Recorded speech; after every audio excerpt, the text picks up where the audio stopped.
హనుమకొండ జిల్లా భీమదేవరపల్లి మండలంలోని మాజీ ప్రధాని పివి నరసింహారావు స్వగ్రామం వంగర గ్రామాన్ని జిల్లా కలెక్టర్ ప్రావీణ్య సందర్శించారు.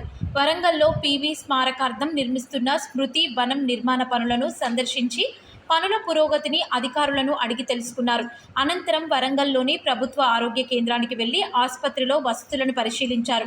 ఆసుపత్రిలో వైద్య సిబ్బంది హాజరు పట్టికను, మందులను పరిశీలించారు. అనంతరం ముల్కనూరులోని కేజీబీవీ బాలికల పాఠశాలను సందర్శించి విద్యార్థుల మధ్యాహ్న భోజనాన్ని పరిశీలించారు. విద్యార్థులకు అందిస్తున్న సౌకర్యాల గురించి ఆరా తీశారు.